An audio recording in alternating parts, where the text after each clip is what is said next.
안녕하세요. 영영수 박박사입니다. 오늘은 성격 유형에 따라서 식습관이 어떻게 다른지, 영양소 섭취량은 어떻게 다른지 한번 살펴보도록 하겠습니다. 정말 요즘하게는 MBTI가 대유행이잖아요. 그 MBTI는 여러분도 잘 안다시피 심리학자인 마이어스 브릭스가 고안한 성격 유형 검사 도구예요. 성격을 16가지로 구분을 하는데요. 실제로 MBTI 유형별로 우리의 식습관이 다른지, 그 다음에 영양소 섭취량은 다른지 이런 걸 한번 알아볼 필요가 있겠죠. 그래가지고 제가 성격 유형별 식습관 그리고 영양소 섭취량에 대해서 한번 조사를 해봤습니다. 사실은 저는 그랬어요. 조사를 하기 전에 무슨 성격 유형별로 뭐가 다르겠어? 하나도 안 다르지? 이렇게 어떤 기본적인 가설을 깔고 갔는데 그거보다는 조금 차이는 나요. 네, 제가 한번 쭉 말씀을 드려볼게요. 네. MBTI는 제가 연구 논문을 살펴봤더니 302명을 대상으로 한 미국의 연구 결과가 있었는데 외향형하고 직관형, 판단형, 그러니까 ENJ죠. 그쵸? 이러한 사람들이 식습관이 다른 형에 비해서 더 낫다는 거예요. 더 좋다는 거죠. 이제 그러한 연구 결과를 퍼블리케이션 한 게 있어요. 한편 또 2009년도 연구인데요. 한국인을 대상으로 했는데 내향형이, 그러니까 I가 외향형 E보다 식사를 거르지 않고 섭취하는 비율이 더 높았대요. 그런데 이제 식사량을 봤더니 감각형인 S가 직관형인 N보다 더 많다라고 응답을 했다고 합니다. 스트레스를 받을 때 식사량의 변화에 대해서 살펴봤더니 감각형인 S는 늘어나는 반면에 직관형인 N은 감소를 했대요. 그러니까 스트레스를 받았을 때 직관형은 더 조금 먹고 감각형인 S는 더 많이 먹었다는 거죠. 이제 그러한 연구 결과가 있었습니다.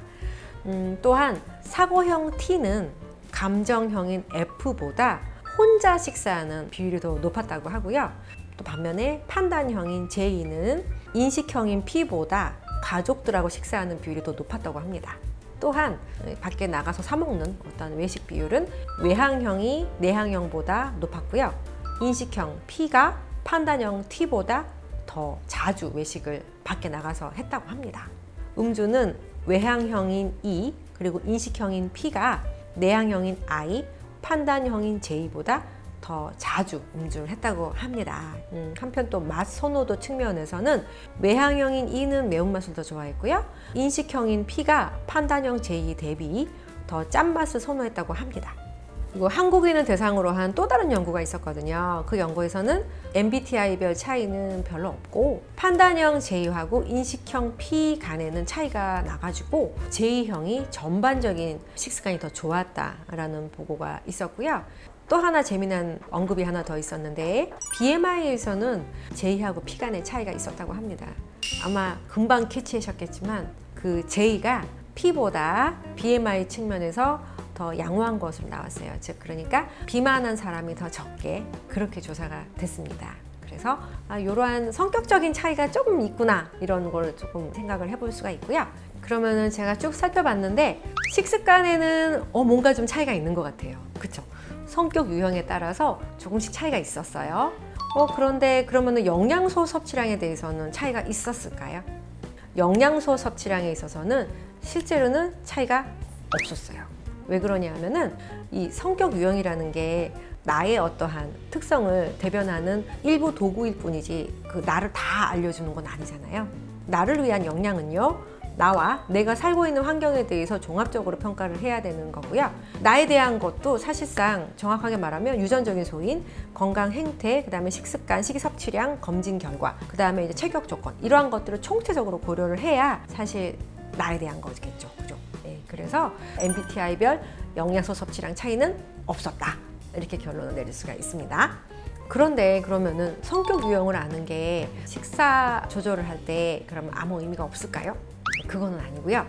그 성격 유형을 아는 게 식사 조절을 하거나 어떤 우리가 식사 상담을 하거나 어떠한 식생활을 변화시키거나 할 때는 되게 성격 유형을 아는 게 도움이 돼요. 그래서 그 인식형의 경우에, 그러니까 P인 경우에는 지루하면 안 하세요. 그래서 인식형의 경우, P인 경우에는 계속적으로 호기심을 불러일으켜 드려야 되고 막 도전 정신도 불러일으켜야 되고 그러면 막 잘 쫓아오세요. 그래서 인식형인 P의 경우에는 그렇게 도전 정신을 자극해서 호기심을 충족시켜서 끌고 가는 게 중요하고 판단형인 J는 되게 잘 따라와 주세요. 그런 데 있잖아요. J라 하더라도 ISTJ형인 경우에는요, 잘 달성되기 어려운 너무 높으면 아예 그냥 스트레스 너무 받아가지고 폭식을 하거나 그냥 안 해버릴래 라고 포기를 해버리거든요. 그래서 낮은 목표를 주고 꾸준하게 이렇게 달성해 나가도록 함께 하는 게 되게 좋다고 합니다. 그래서 성격 유형의 차이를 활용을 해서 영양 교육이나 영양 상담을 하는 거는 굉장히 효과적일 수 있습니다.